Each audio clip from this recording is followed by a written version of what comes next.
Hey, folks. Zach Osterman here, IU Insider, Indianapolis Star. This is Mind Your Manners for Thursday, December 11th, 2025. Mike has encouraged you all to come into the live chat and bother me. We'll call that the bother corner. We'll find something. The bother corner. Mike and I think, are permanently in each other's bother corners. We got a lot of ground to cover today, Mike, on a range of subjects. So we're just going to dive right in. Does that sparkle with you? Yes, sounds good. Let's go. What was the line from South Park? You said, "Does that sparkle with you?" And everyone says, "Glitter." So glitter today. We're going to start with basketball today. There's a lot of football to talk about, and we will get to it. Stephen Daly, Heisman race, all that different kind of stuff. But did want to start with basketball. Indiana at Kentucky on Saturday. I find this fascinating insofar as where these two programs are right now, as much as anything else. Like, Indiana obviously has a little bit of a difficult week. They lose to Minnesota. They lose to Louisville. You see maybe some of the concerns that we think are going to stick with this team long term about rebounding, about how well their shooting will travel on the road, and sort of their reliance on threes to sort of build their success. And then they come home and have I think you called it on the way out of the stadium, the get right game to beat all get right games, just a demolition of a bad Penn State team, 113-72. Kentucky, on the other hand, is going through it at the moment. The Wildcats they're obviously favored this weekend, as you'd expect. But they're 6-4. What is the line? I'm looking at Ken Palm. They're a 4-point. They're a 4-point favorite on Ken Palm with a 64% chance of victory. I don't know what the betting line is. They have not beaten a team this season better than 198 in Ken Palm. They've lost to Louisville. They've lost to Michigan State. They lost to North Carolina by 3 at home, and they got absolutely run out of the gym by Gonzaga. I'm trying to figure out where that game was. It was in Nashville. They lost that game 94-59 last Friday night.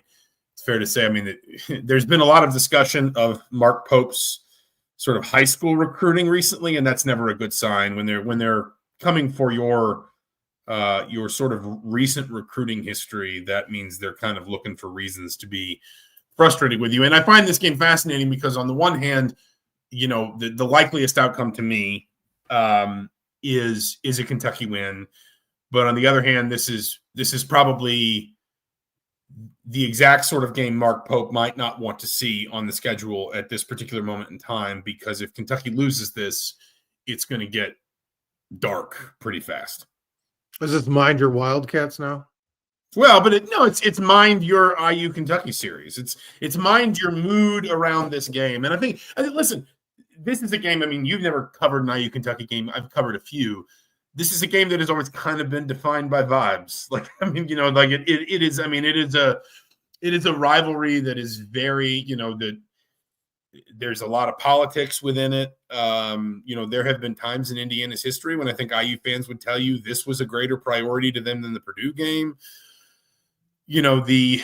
I was very much kind of covering, at the heart of covering the breakdown in this rivalry series after the 2011-12 season, when there was a lot of, genuine politicking going on between the AD's offices in Bloomington and Lexington. Like, it has never been a rivalry that lacked for intrigue. And this game really more. If Indiana loses, listen, Indiana could really use a win here just to kind of come out of the non-conference with something quality, because the floor kind of fell out from underneath Marquette more than we would have expected. But if Indiana loses this game, I don't think anybody is going to, sort of throw the baby out with the bathwater. On the other hand, Justin says, "Hey, dudes." Hello, Justin. Thank you for joining us as always. If Kentucky loses this game, it's going to head west real quick on Mark Pope, who, this time a year ago was, kind of being regarded as one of the sort of, inspired hires of the cycle.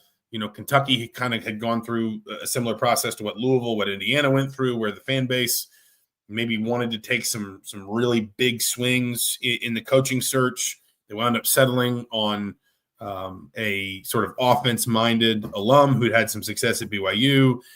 And last season, Kentucky was a minor revelation. They really kind of restored, I think, a lot of just like the enjoyment and good feel. Like things had gone really stale at the end of the Calipari era, and there was just like a feeling of, you got the sense Kentucky fans were just enjoying it again, basically. And it has, like, that has dried up fast with this group.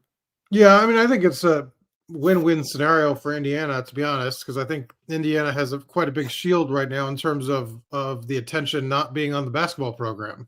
Not just get into football, but the football of it all.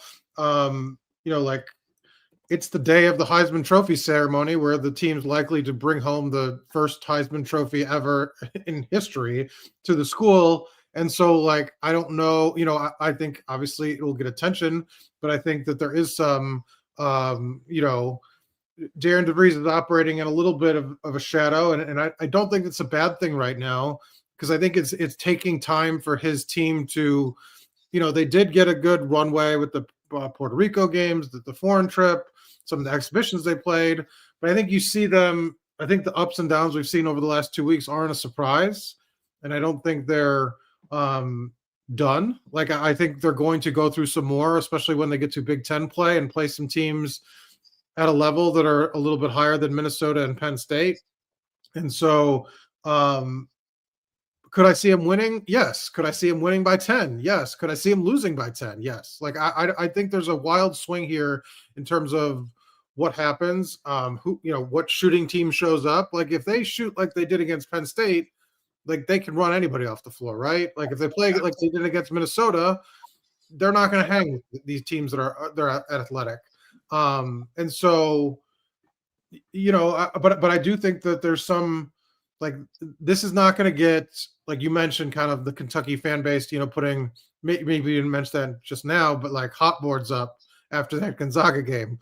Like, the fallout for Darren DeVries is not that, shouldn't be that for Mark Pope either, but it's not going to be like that. But like, you get there. I mean, like, it's clearly gotten there faster than I would have expected it to. Fans are still getting, get frustrated and like, my favorite was his, he mentioned the dreaded hump the other night, and fans literally, like, they got a tingle in their back of the neck, like Stranger Things.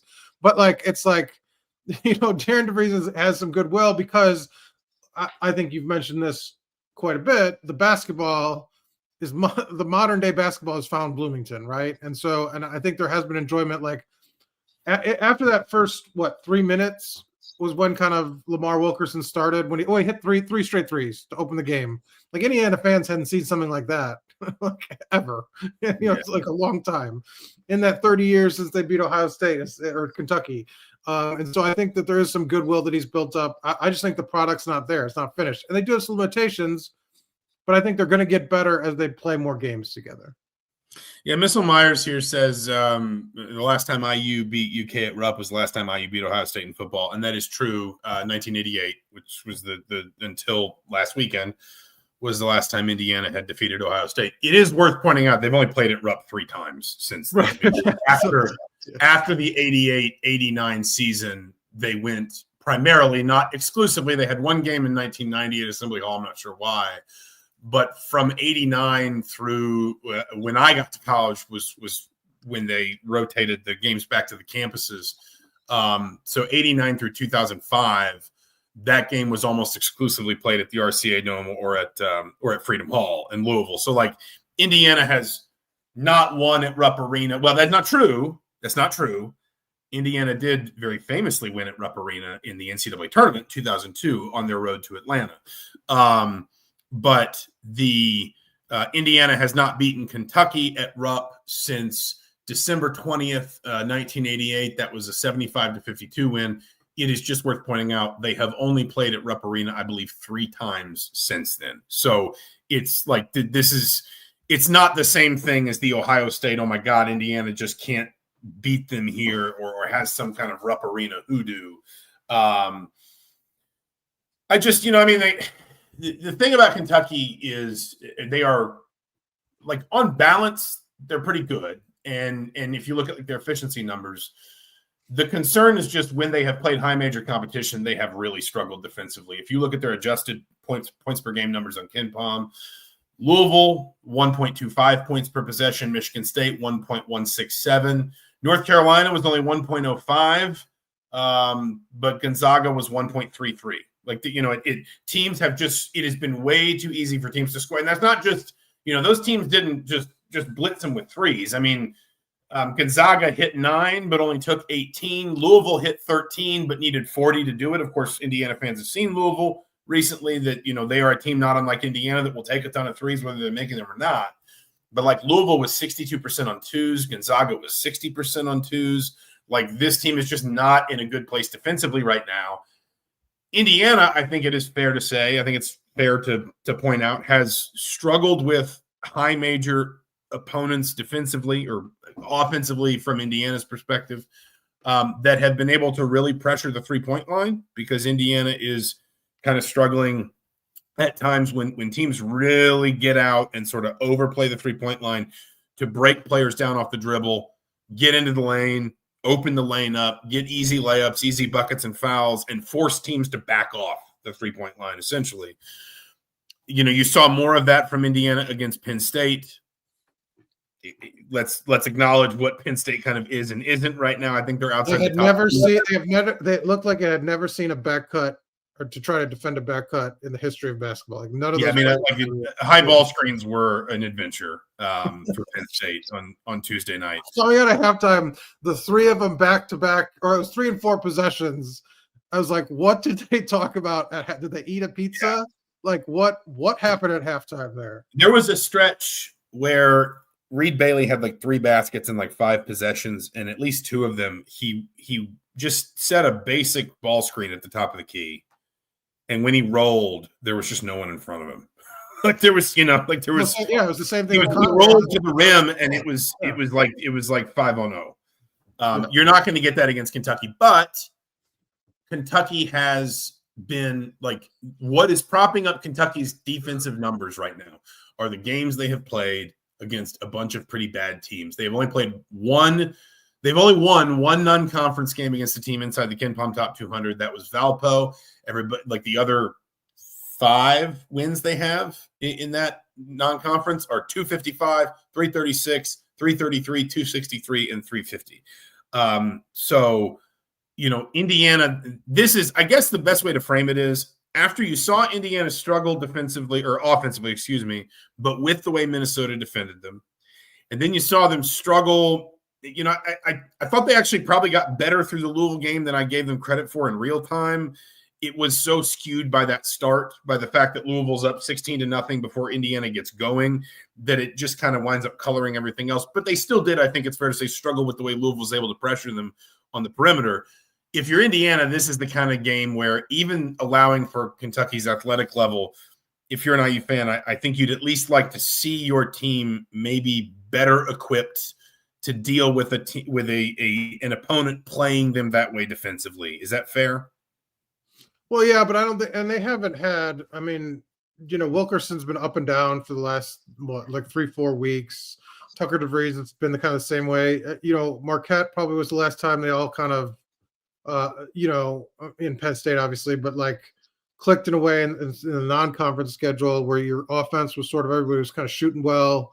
And maybe part of that was the defense, but, Darren DeVries said they sort of reemphasized, calling certain things more against Penn State to get guys going. And, he said there are going to be times where players have to create for themselves, but the coaching staff went back and sort of the ball movement, because a lot of times the ball movement stopped in those games as well, that they lost. And so that was kind of the focus to kind of get those going. And so, like I said, I think it's a balance. I think this coaching staff still trying to figure out the team. The players are still, in those moments where things get tougher, they have, the defenses, maybe not what they're comfortable with, how to win or how to, score. And I think those, as they get experience, I think those are going to get better. And I mean, but if you have a good shooting night, they just haven't, like they did against Penn State, you can sort of get past a lot of that, right? I mean, they haven't, Louisville, that it was just kind of a disaster. So, maybe this recent win gave them some confidence. I wasn't on the conference call with Darren DeVries today. Did he say anything sort of notable about the game or kind of after reviewing the Penn State win? No, I mean there was a lot more sort of like lineup discussion. Obviously, Indiana switched Sam Alexis in for Reed Bailey. There were a few questions about the Kentucky series, which he said he'd like to. I think his word was we'd like to keep it forever. I asked him a little bit about non-conference scheduling philosophy, which is a proud December tradition on this beat, and he did what most every other coach has done and just sort of gave a pretty bland non-committal answer. Just said they wanted a good mix. He did mention wanting.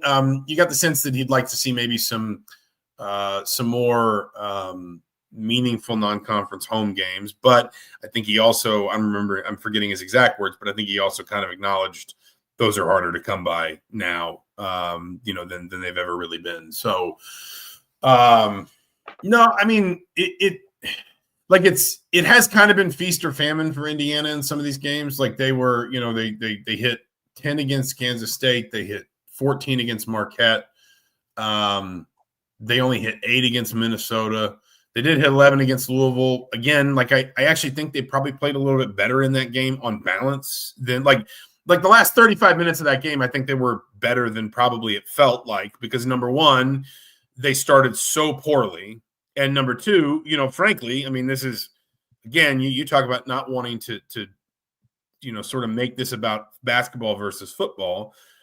But I think there was also almost a sense of like, well, this is the undercard for the day anyway. So, and Indiana fans were into that game while it was going on. Credit Louisville, they always kind of had an answer for IU.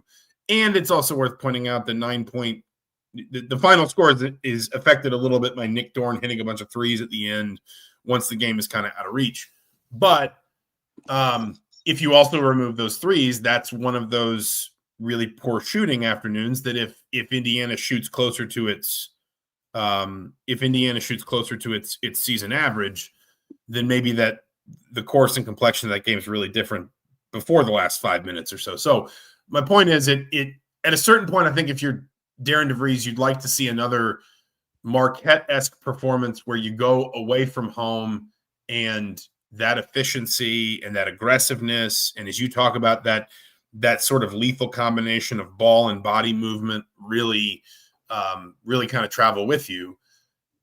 Kentucky has been, again, I go back to it, like I'm not trying to make Kentucky sound like they are a far, far better team than, for example, Penn State. But, I mean, that North Carolina game was at home. I mean, like, the Gonzaga game was on a neutral floor, but Nashville is certainly going to be very Kentucky-friendly territory. If you're Darren DeVries, you would just like to see maybe some of those core tenets of what make your team successful when it is successful travel again like they did in the Marquette game. Yeah, and I don't think anybody's expecting 30 assists, which was one shy of the record. And I think only the third time they had hit 30 in program history. But you just need to see like it's been noticeably different. The Minnesota game was like striking how little the ball moved versus kind of some of these other games. Not against Penn State, because that's an outlier on the other end. But just kind of the Marquette game, like you mentioned, was sort of like I thought maybe it's going to be like the standard, and when they've lost, they've fallen below that. And so I think you just want to kind of see. To things to steady out and more consistency. And I think they'll get there. I just think it's going to take another month or so to sort of find that level. Because like I said, because after this, they'll what was it? Chicago State and who's the other sacrificial lamb? Siena. They'll get those and those will be easy, but then they go back to the Big Ten play. And I think it's going to be more challenges that this team has to, because I think you mentioned, like, even though Tucker DeVries is, sort of the most experienced player on the team and has all this, it's just a different level for all these guys. I mean, it was at West Virginia last year, but I still think the Big Ten's different. And I think everybody's getting used to it. Well, and let's be fair, he's only at West Virginia for 8 games, and then he loses the rest of the year. Right, that's true. He didn't get to the conference portion of the schedule. I think The last thing I would say on the Kentucky series, other than the fact that I will be eating lunch at Publix on Saturday, which is the most important outcome from all of this, is Indiana could really use a win. Like all of Indiana's metrics are really good. They're in the top 25. They're in the top 25. What? Their overall record won't be far off from what we thought they would be. No, you're not because of where Marquette's wound up, you're just not going to get anything quality out of the non-conference if you don't win this game. And you can make the tournament, especially in these sort of modern super conferences, you can make the tournament without a quality non-conference win. But a non-conference road win is a big gold brick on your tournament resume from the committee's perspective. Especially, it's like you went on the road, you challenged yourself, you won. Now, again, Kentucky's got some problems. It's worth pointing out Kentucky is still, though, a top 20 team in KenPom. Right now, Indiana's 21, Kentucky's 20. Kentucky is not likely to fade the way Marquette has. Right, but I think the flip side is get better, and also because Kentucky's conference is going to prop Kentucky up throughout the year. I'm not saying Indiana can't make the tournament without beating Kentucky. Far from it. I just think Marquette wound up not being what you thought it would be. You probably had modest expectations around Kansas State, but ultimately, that win certainly is. I mean, they lost to Indiana, and then they turned around and lost to Bowling Green and Seton Hall at home. So, that win is not going to get better. I think the flip side, though, is that they have to do win or lose what we thought they would have to do in the conference to make the tournament. And I don't know that this changes that much with a win, maybe a win or two less in the conference, but they still need to get to 20 at a minimum. And I think that's what we kind of thought going into it. And so I just don't know that it changes the equation. I think maybe it makes them a more attractive bubble team. Maybe if they avoid the scenario that happened in West Virginia last year, if they get this win, but I still think they need to do about the same amount in the conference, win or lose against Kentucky, right? It doesn't change. Yes, it improves their resume and will hold up, like you said, but I still think they still have to do what we thought, get to 20 to make the tournament, and I don't think that's changed. No, I think that's coming out of the Kentucky game. I think that's probably fair. I just I say this every year, you want to get to mid-late January feeling like games are opportunities and not hazards. You want to get to a point in the season where you got enough on your resume that you can look at it and say, this game is just another opportunity for us to kind of put a brick. Not in the must win, basically. Right, exactly. You don't want to give yourself. You don't want to make games in February high pressure games. And if you look at it, you talk about the way that Indiana closes the non-conference. Chicago State is one of the worst teams statistically in Division I. Siena's top 150, but you're not going to get much credit for that. Coached by Jerry McNamara, by the way. You remember Jerry McNamara, the Syracuse guard who went nuts in the Big East tournament. Oh, okay. But after that, it's Washington at home, Maryland away, Nebraska at home, Michigan State away, Iowa at home, and then Michigan and Rutgers away.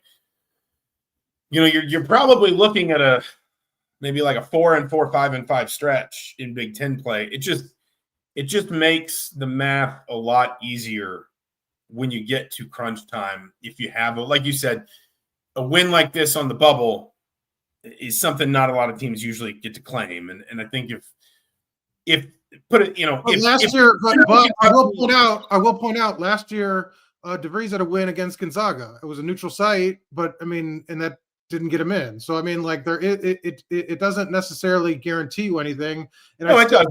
A road win is more valuable than a neutral site win, though.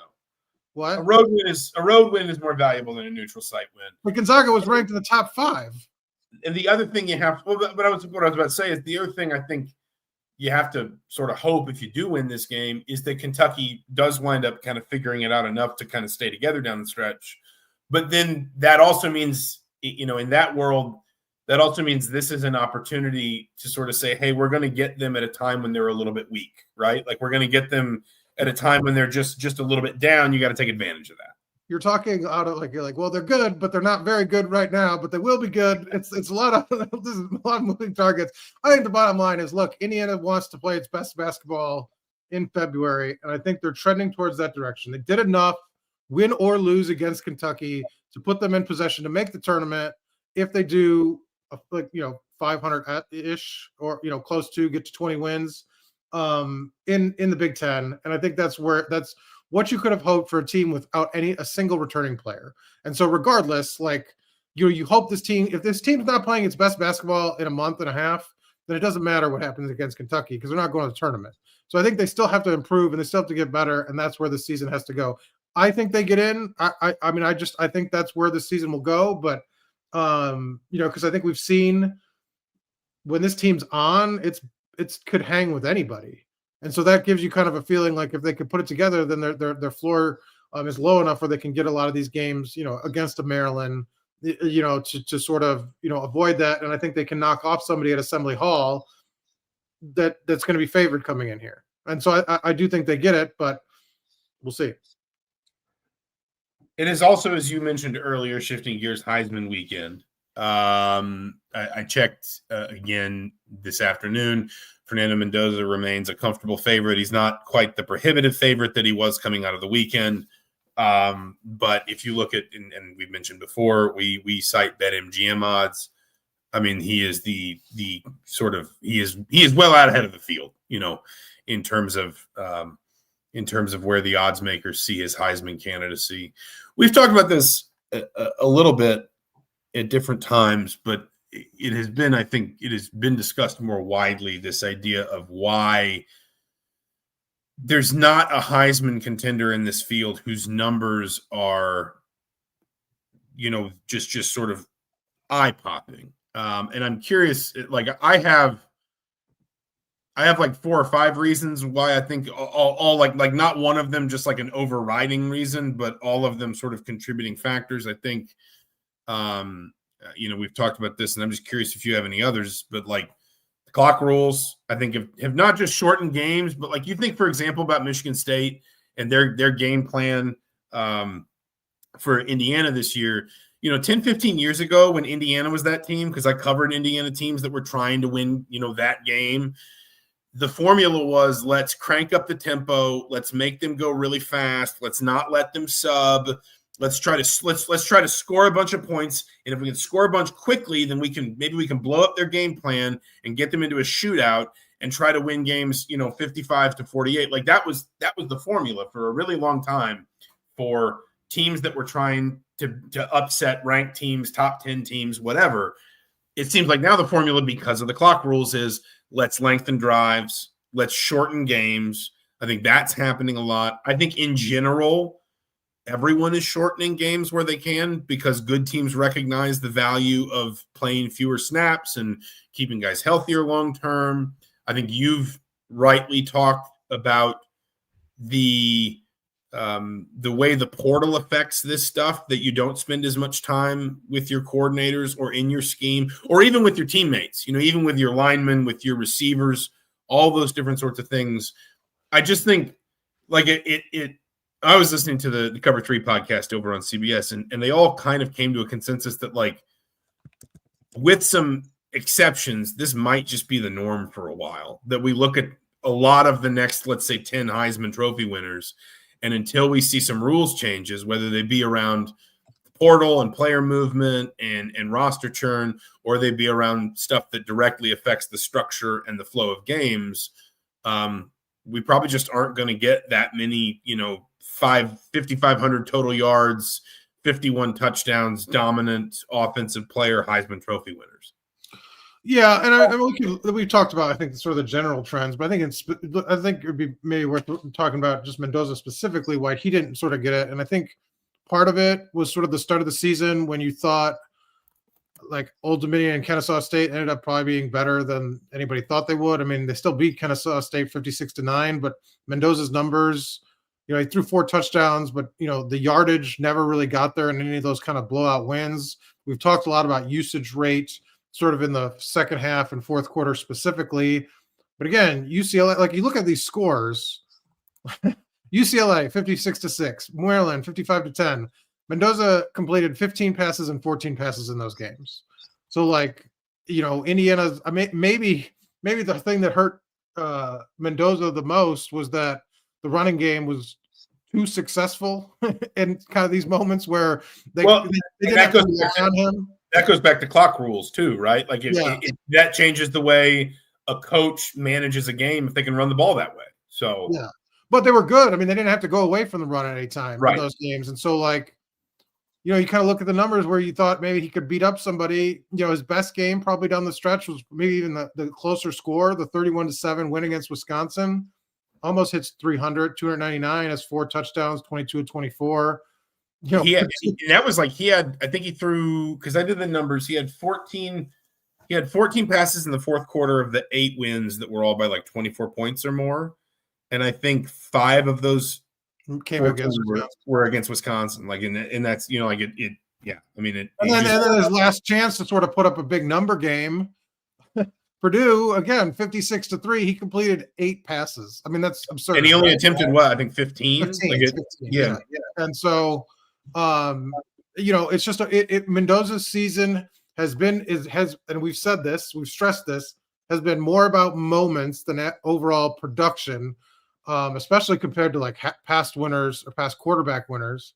But at the same time, his competition, Julian Sand, was literally in sort of didn't have the moments, but was in the same position production-wise that, Ohio State slowed down the games. His usage rate was very, very similar in the fourth quarter specifically, I think, to Mendoza.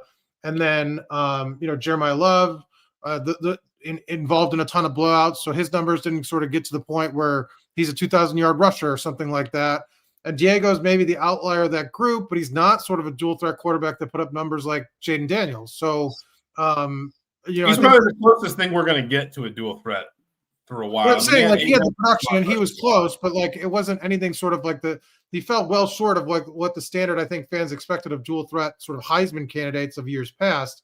And so I think the separator and why Mendoza is the favorite, why he will win, I think, on Saturday, the 3-game winning drives on the road and a Big Ten title game win with 3 key throws against an Ohio State defense that gave up nothing during the regular season. I mean, that's it, right? That's what separates them.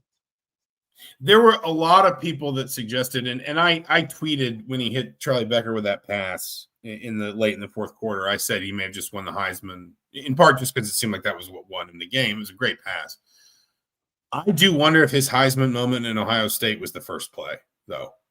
When he takes that hit from Caden Curry, and you're thinking like that's it, like he's one play in, Indiana's starting quarterback's gone.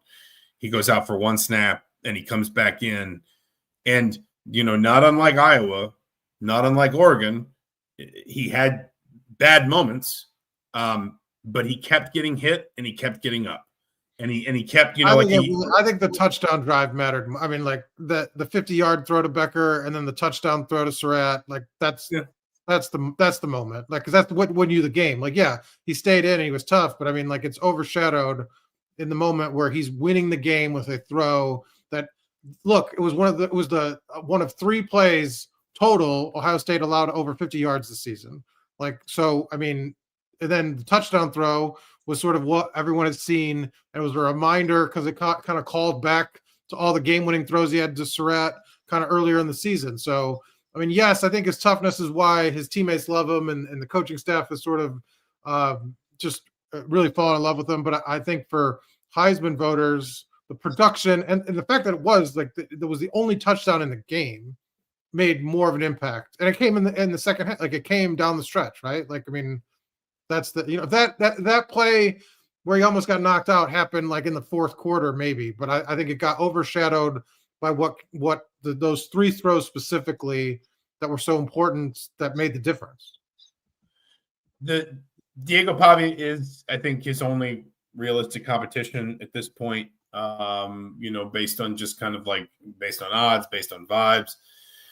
And there was a lot of talk about the way Pavia ended the season because he did have a run in November of just like a bunch. Like he had a run in November of games that if he'd been doing it every single game, probably would have gotten him closer to those sorts of numbers that we're talking about. Game against a top 10 team, but that but that's like it's perfectly fair to point out, because there's been a lot of like, oh well, Fernando Mendoza walked into an 11-win Indiana.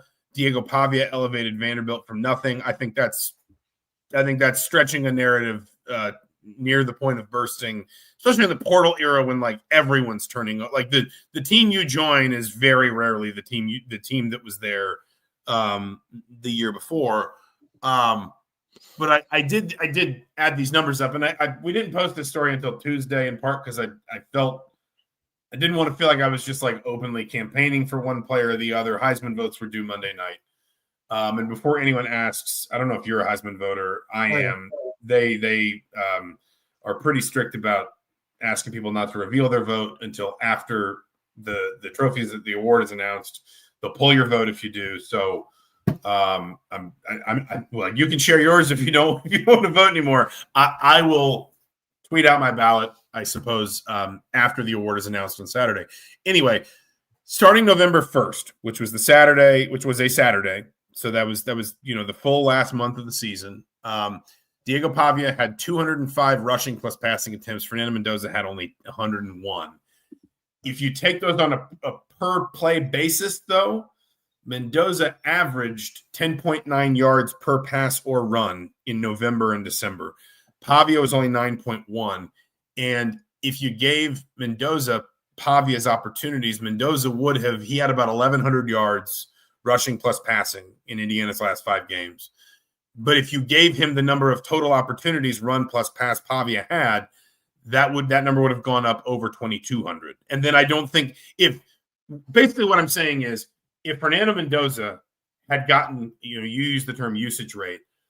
If Fernando Mendoza had gotten Diego Pavia's usage rate and produced it anywhere near the same level that he did in the snaps that he got this year, run plus pass, this isn't a conversation. Like this is a prohibitive favorite type situation. Like he might already be, but this is like this is a coronation essentially because the yardage question, the production questions are just not there. We should point out he did lead the FBS in total touchdowns, passing touchdowns, and was second in quarterback rating. So I mean, like there were numbers in his favor. It's just not. I mean, I think I mentioned Burrow. Not overwhelming. Yeah, I think I mentioned Burrow. Mid-season. Like those are kind of. I mean, it was but you even go look at. I mean, like Michael Penix had substantially more passing yards as a runner-up, like 2 years ago or 3 years ago, whenever that was. Like it.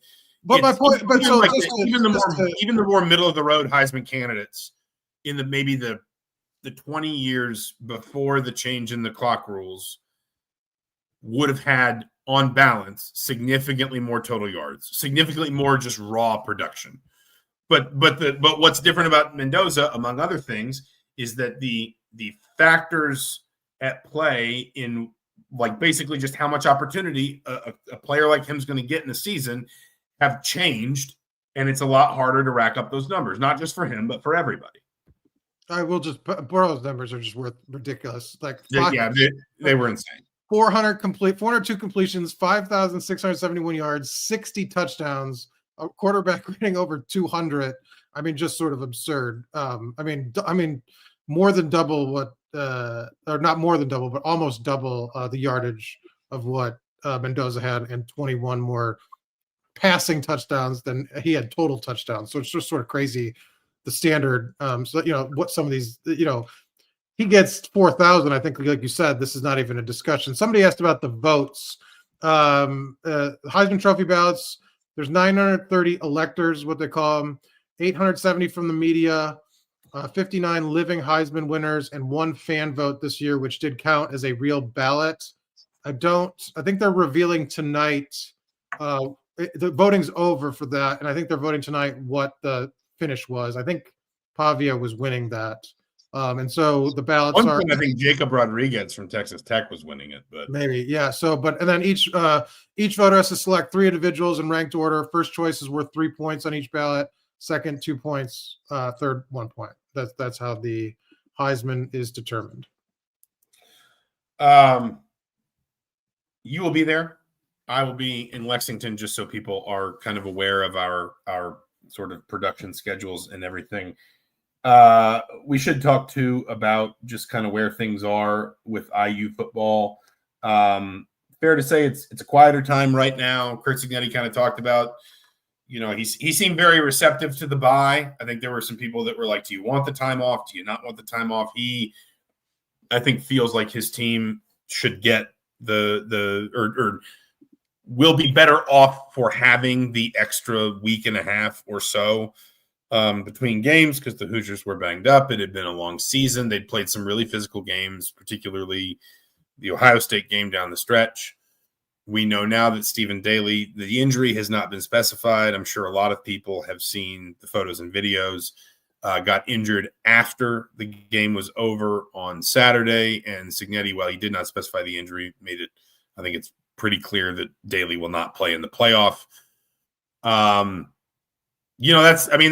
That's a problematic loss if you're Indiana. And I think if there's one area that I would look at, like, coordinators plus position coaches and say I think they could figure it out given time, I think you would feel really good about everybody who's got hands on that front six. Bryant Haynes, Pat Kuntz, Buda Williams, like, they have kind of consistently shown the ability to just build a real stable of next man up tackles. Was Isaiah Jones erasure there? What happened to front seven? Well, I was about to say tackles and linebackers. You once again just did not let me finish a sentence. You said front six. Yes, and I said tackles, ends, and I was about to say linebackers. Front seven. And you cut me off. 6'7". 6'7", 6'7". If my 7-year-old were here, he'd roll his eyes. He probably did. He probably. He got it. He felt that. He felt that at school. Yeah. He's like, something bad just happened. He's like, oh, not dad again.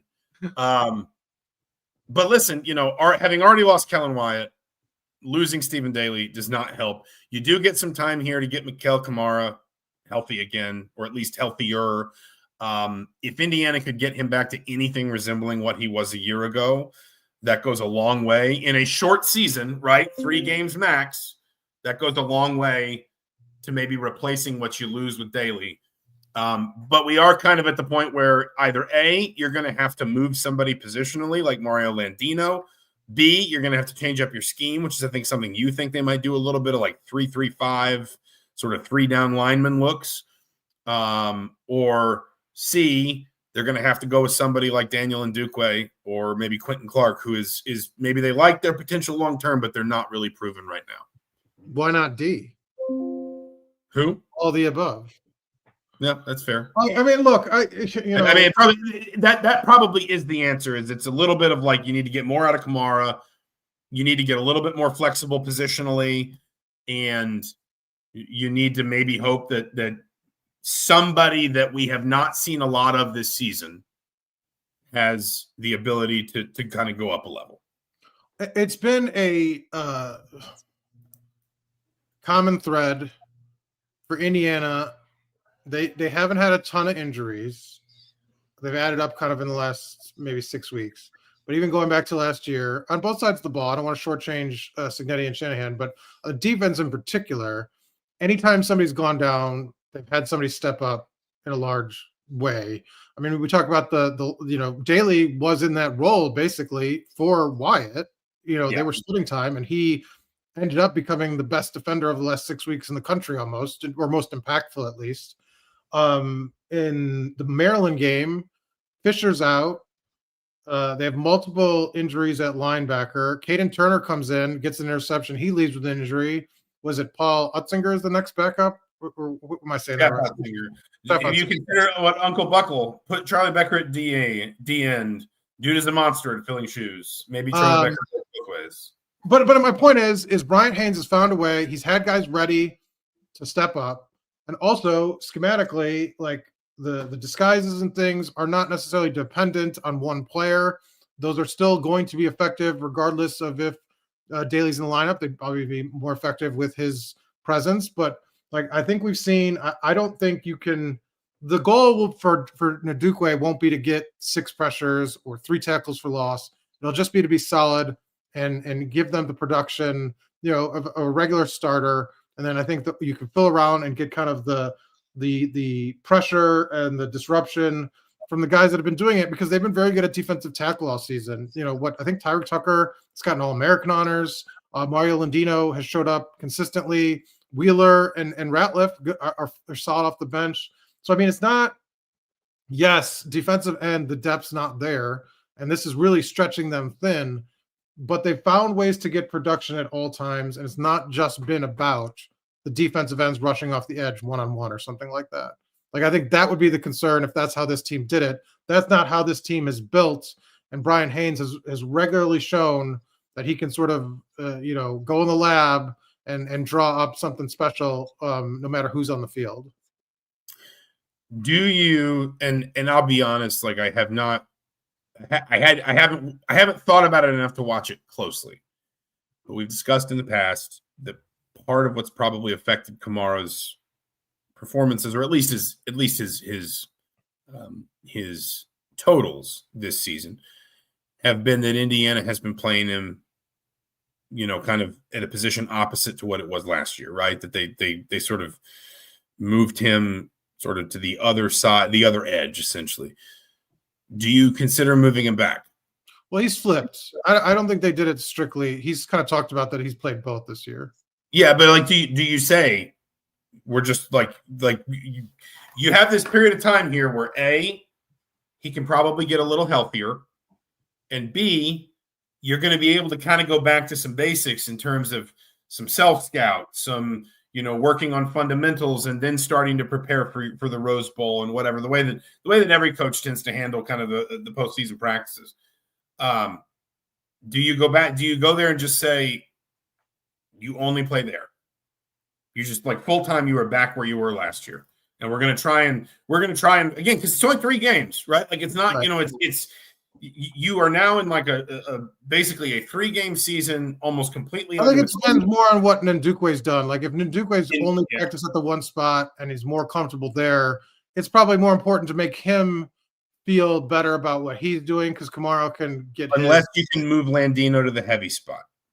But I think you keep Landino where he is. I think that pass rush on the inside has been so disruptive last year. I don't think you upset the apple cart just based because you move all those pieces around to replace one guy. If you could just swap Ndukwe and Daly, it's much easier than saying like, all right, we'll move 3 pieces around. Like, why do that to yourself when you've had all the success you've had with what the lineup is constructed? It seems like a harder level of you're making it harder on yourself by switching 3 players versus just 1. Something has caught your attention off in the distance. No, I was listening. I think you're probably right. I'm just kind of, I'm basically just workshopping it essentially because listen, this is, Signetti was maybe careful with his words, but he said we didn't pick up any injuries in the game that should be a concern long-term. So, it seems fair to assume Omar Cooper's fine. It seems fair to assume Tom Allen would be impressed with his, yes. That whatever Indiana wants to do with its offensive line. Of course, there was a lot of chopping and changing, as we talked about on our last podcast in the game. But whatever Indiana wants to do with its offensive line, they have, probably kind of all hands on deck as much as they can there. Was that a surprise to you? Was that a surprise to you that what specifically? The offensive line, the road. I don't know if we ever even touched on that again with Ohio State. Because we're talking about kind of the playoff and everything and kind of overall stuff over the weekend, but they hadn't changed because I don't think it was injury related. I think they were trying to find the right mix performance wise. Really hadn't done that in 2 years. To do it in the second half in like key moments against Ohio State, surprised that they not once but twice sort of said like, look, you're not, this isn't working, and switch the guys when they hadn't shown any history of that. Yeah, well, certainly. It had to be surprising because, as you said, they'd never done it before. I sort of understood why. There were different guys that were clearly struggling with Ohio State, and you can say, well, it's Ohio State. Will they see another team that good in the playoff until they get to like Ohio State? Number one, they can't play Ohio State again. Number two, if they face Texas Tech in the semifinal, the answer is yes, because Texas Tech might have the best front 4 in the country. And if Texas Tech doesn't, then a team they have a decent chance of facing in the quarterfinal. Oklahoma might. And I believe R. Mason Thomas is back for that game against Alabama. So Oklahoma's going to be at or near full strength along its defensive front. It's going to be interesting to see what they look like. It did surprise me, and it's going to be interesting to see, for me, what they look like in this quarterfinal game, because this is, the offensive line is like any other position. There's only so much tweaking you can do in season when you only have 6 days to prepare for a game. You only have a certain amount of time that you're going to be on the field for that preparation or in the film room for that preparation or whatever. And you can't just sort of look at Adetomola Ajani and say, hey, you're at right guard this week, or you're, second half, you're going to go in at right tackle or whatever. You need to give that player time to prepare in that role, to focus on that role, to, study their keys and all of the different elements of their preparation.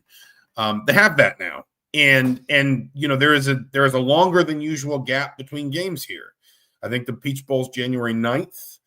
If they get as far as the national championship game, I believe it's January 20th. So you have a little bit of extra time. You have a lot of extra time now to kind of go back in and say what worked, what didn't, what's our best five. Do we need to move somebody around? Hey, we've tried him at guard and tackle. What if we kicked him out to tackle? Whatever. But then you also are going to have more time between the quarters, the semis, and the final if you get there. I mean, obviously the semis if you get there, obviously, and then the final if you get there, to even kind of deepen that preparation a little bit more. So I am fascinated to see what the first five looks like in the Rose Bowl. They go back to the starting lineup they had, and then they are more willing to sort of change it up in games. Like, is that kind of what they're going forward now?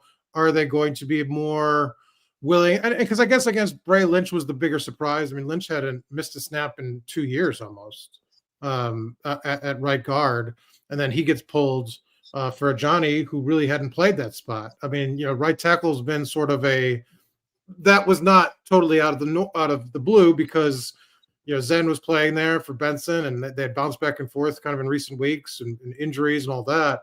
But with Lynch, that like I said, I don't think he had missed a snap in the last since Cignetti's been here, and he gets replaced. And so, do they go with the starting lineup that sort of basically started every game almost the season, that 4 at least?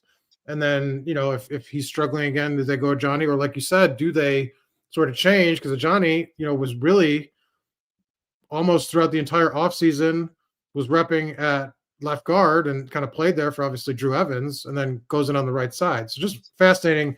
I think we've talked about kind of the offensive line being one of the bigger question marks still for this team. Probably your biggest question mark, what it'll look like going into that quarterfinal game.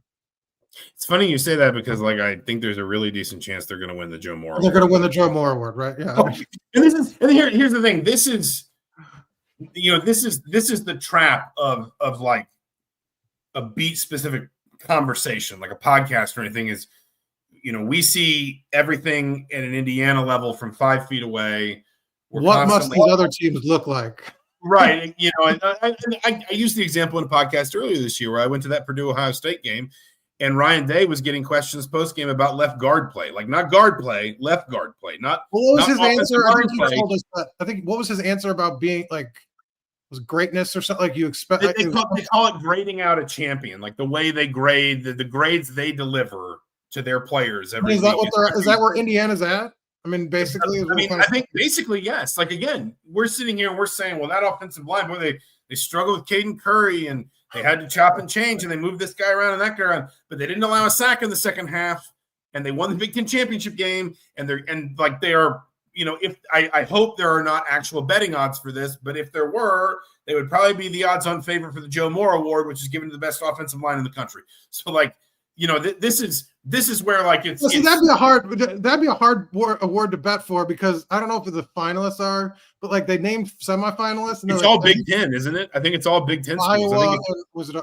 Iowa's in there, and Iowa has a really decent chance. I mean, Iowa's offensive line is really, really good. The award was we can then take people that weren't semifinalists and name them finalists or something like that. I was like, how does that work? So then anybody could win the I'm just saying, if you're betting on that award specifically with those kind of rules, you are impressive. You're burning your money. I do want to close, and I want, I mean, your thoughts as much as anything on this, and I can talk about this from a historical perspective a little bit more. IU volleyball plays Texas in the round of 16 this weekend. Texas is third in the last AVCA top 25. I'm looking right now; they're second in the NCAA's own RPI calculations. I mean, they are as good as any team in the country other than Nebraska. I was around. I was on staff at the IDS when Sherry Dunbar was building IU volleyball up, and I was recently graduated, I believe, when she took them to the Sweet 16 in 2010, and that felt like a watershed moment because volleyball, for those who don't know, is a deeply rooted Midwestern sport, like the largest talent center in the sport, arguably in the country, is in the Midwest. And in fact, like Munciana and you know, like in Indiana is a big part of that. That is one of the reasons why Big Ten volleyball is historically so good. Indiana has struggled to gain footing in the sport for most of its existence as a varsity program. Steve Aird has obviously been kind of fighting against that for a few years. They finally broke in. They finally broke through this year. You know, they didn't even just like squeak into the tournament. They were one of the top 16 seeds. They hosted matches last weekend. They swept both in straight sets, unless I am forgetting something, including an impressive rally in the third set to beat Colorado and advance to the round of 16. We spend a lot of our time talking about the revenue sports and even maybe revenue adjacent sports like women's basketball. But if there is a true non-revenue sport, although volleyball does make a decent amount of money when you have an arena that sells out like Indiana's, if there is a non-revenue sport at Indiana right now that has not broken through, like a swim dive or a men's soccer, but has an opportunity maybe in the next 5 years to really become something it historically has not been, it is probably volleyball. And I'm fascinated to see what the Hoosiers do this weekend against Texas. And then, obviously, long-term, how this season feeds into Indiana's future in the sport. But certainly, you know, what they do with this opportunity this weekend, because if they were able to win, it wouldn't just be their first quarterfinal appearance, I believe, ever, at least in the modern structure of the NCAA tournament, but also probably the biggest win in program history. Yeah, I mean, the downside, I guess, what we've kind of joked about, Darren DeVries playing in the shadow. I mean, if you're playing now in the shadow football, it's hard to sort of break through, I think, first of all. I mean, it's poor, you know, not the timing of it's not great. You don't necessarily get probably the attention it would get in a normal year where football's not playing at this time, right? I mean, that's kind of clear. And I think those sports are hard just because when you get to this, you know, this level, like there's like a handful of teams that are rotating kind of the championship. Yeah. And so, like, how many Nebraska's won 3? I mean, I think Nebraska has still only lost one set all year. And Nebraska's championships, like, it just feels like it's an elite club that's very hard to break into. And so even when you get to this level of success, there's still another ways to go to sort of break into that club. It's softball's kind of the same way, where you get to, you know, like the Oklahoma, like it's, you know, like these teams like just, you know, are at a level above greatness that is just hard to sort of match, especially on a year in, year out basis. But I think that's kind of with non-revenue sports going to be the story going forward. Teams that don't, like Nebraska obviously carves out money for volleyball in a way to like at a level no one else does. No one else is doing. Yeah, and like so, by millions of dollars, I believe. And so same way with some of these outliers in those other sports. And so is there room for other programs like in Indiana in a volleyball or a softball to sort of break through and maintain consistency, because when you're not funding them at that level, and you can't, or it's just, and so that's, I think, the story kind of going forward in terms of all these non-revenue sports. When you're not at a school that's a traditional powerhouse that's funding it at a different level, are you in an equation? Even if you can get to a Sweet 16 or make the quarterfinals, you're still, can you ever break through past that? Yeah, I do think of the non-revenue sports, like volleyball is one that adds more value to a Big Ten program, athletics department than most. Maybe in some respects even more than women's basketball, just because volleyball is so culturally important to so many departments around the conference. Nebraska, Wisconsin, Penn State. Certainly, you go out west. Obviously, it is a historically important sport out on the West Coast as well. And it's one where I think that, I think you're right that, like, even if you break into like the top 20 to get to like the top 5 is a completely different, like it's like hiking to Everest base camp and then like actually trying to do a summit. But I also think that if you're Indiana and you can at least kind of get past that floor of like, we consistently recruit, develop, and compete as one of the Big Ten teams that's expected to be ranked every year, to have a robust RPI every year, to make the tournament every year, there is a clear recruiting pipeline to tap into. And I think there's an opportunity, if you're Indiana, to kind of grow into this sport culturally at a level that, Indiana has pretty much since they laid out the plans to build Wilkinson Hall, because you weren't here for the old U gym, but they quite literally played in an old high school gym. I saw pictures of it when I think from their last big run, and it was like, it looked like just a high school gym. Yeah, and it was buried in the University Information Technology complex off campus, and it's Aaron Ferguson, our good friend and my boss, says Nebraska's lost 7 sets, but only 1 in Big Ten play.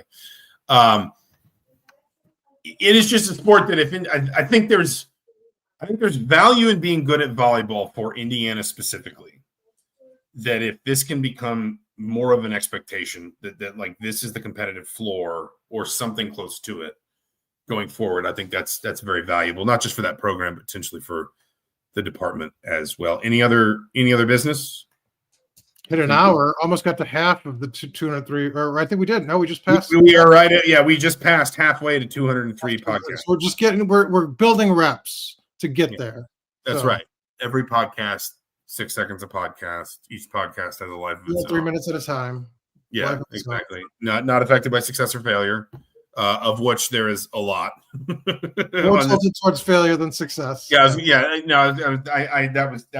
dangling modifier was very much targeted toward failure. Mike will be at the Heisman Trophy ceremony this weekend. He'll have all of the coverage you need from that. I will be in Lexington with Indeed a stopover at a Louisville area Publix on my way for and you said you're bringing me back some bourbon as a Christmas gift. I don't believe I said that. No, I believe you said that. I'm gonna.